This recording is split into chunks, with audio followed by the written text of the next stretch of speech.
Produto não petroleiro te queda um tema sumamente delicado rond o mundo. Se coisa aqui sube ou barra, constantemente te questiona para que coisa aqui está assim.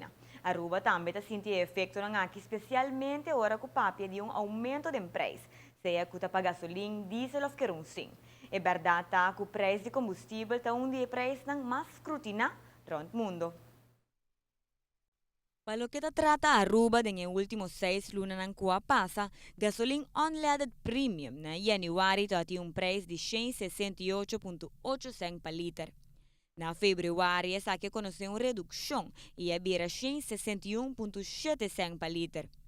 Sin embargo, luna de marzo toda una luna diferente. Esa que conoció un aumento de 5,7 cents y es vira en total 177,4 cents per liter.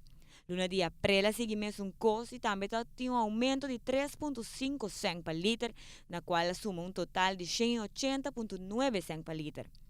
El lunes de mayo también conoció otro aumento y había na final 189,4 cents per liter, cual significa un aumento de 8,5.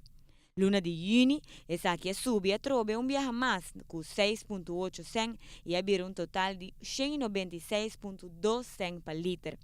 Luna tras de lomba, cual la luna de julio, también conoció un aumento de 8,1 cents y gasolina había 204,3 cents per liter. Si nos mira el comienzo de año, es que conocer reducción.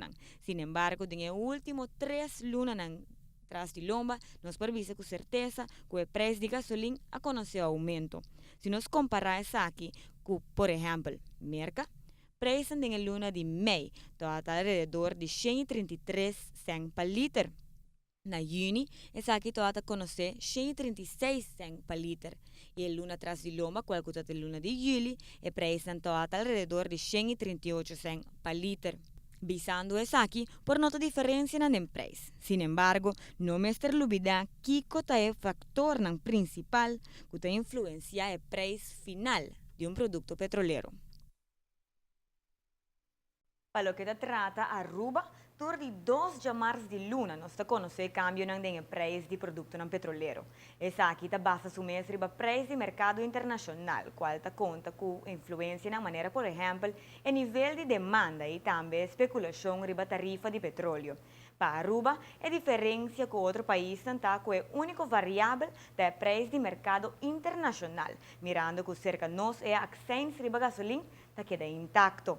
Mientras tanto, nosotros está pendiente también, para lo cual te trata el precio y el cambio en el producto petrolero, para lo cual te trata el luna de agosto. Back para vos, Franci Coroni.